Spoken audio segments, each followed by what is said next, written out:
Hey guys, welcome back. So ఈరోజు నేనైతే omelette curry prepare చేస్తున్నాను. ఎలానో చూసేయండి. సో నేనైతే ముందుగా మసాలా ప్రిపేర్ చేసుకుంటున్నాను. అందులోకి ఒక 14-15 గార్లిక్, ఇంకా అలాగే కొంచెం అల్లం, ఇంకా అందులోకి ఒక 2-3 లవంగాలు, ఇంకా అలాగే చెక్క, కొంచెం సోంపు వేసుకుంటున్నాను. ఇంకా అందులోకే టమాటా నేనైతే ఒక 3 వేసుకున్నాను. బిగ్ సైజ్ టమోటా, మీరే ఎన్నైనా వేసుకోవచ్చు. టమాటా అంతే ఎన్ని వేస్తే అంత బాగా వస్తుంది టేస్ట్. సో ఇంకా నేనైతే అందులోకి ఒక 4-5 అలా గ్రీన్ చిల్లీస్ వేసుకుంటున్నాను స్పైసీకి తగ్గట్టు. 1 ఆనియన్ లో హాఫ్ ఆనియన్ వేసాను అనమాట మసాలాలోకి.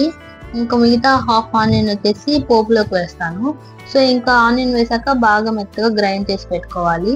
ఇంకొక ప్యాన్ లోకి నేనైతే ఆమ్లెట్ వేసి పెట్టుకుంటున్నాను. అందులో సాల్ట్ కానీ రెడ్ చిల్లీ పౌడర్ కానీ ఏది యాడ్ చేయలేదు. నేను అలాగా ఒక 5 ఆమ్లెట్స్ అలా వేసుకున్నాను. మీరు కావాలంటే ఎన్నైనా వేసుకోవచ్చు. సో ఇంకా నేనైతే ఒక ప్యాన్ పెట్టేసుకున్నాను. అందులోకి 2 టేబుల్ స్పూన్స్ ఆయిల్ తీసుకున్నాను. ఇంకా ఆయిల్ బాగా హీట్ అయ్యాక ఆవాలు తీసుకున్నాను.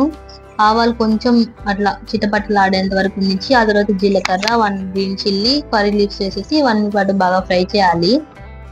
ఆ తర్వాత హాఫ్ ఆనియన్ ఇందులో వేసాను అనమాట పోపులో. సో ఇంకా అది కొంచెం బాగా ఫ్రై అవ్వాలంటే కొంచెం సాల్ట్ యాడ్ చేశాను.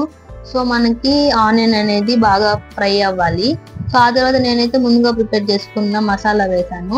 సో అందులో కొంచెం పసుపు వేసేసి బాగా ఫ్రై చేశాను. సో మనం ఆయిల్ పైకి తేలేంత వరకు బాగా ఫ్రై చేసుకోవాలన్నమాట. నేనైతే లిడ్ క్లోజ్ చేశాను.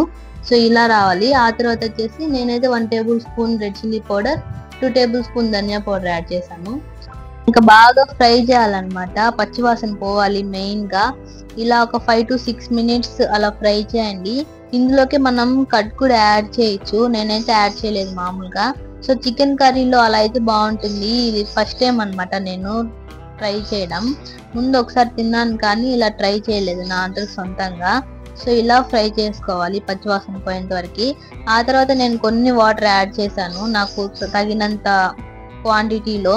అది కాక కొంచెం నీళ్ళగా లేకుండా కొంచెం గ్రేవీలా ఉండేటట్టు.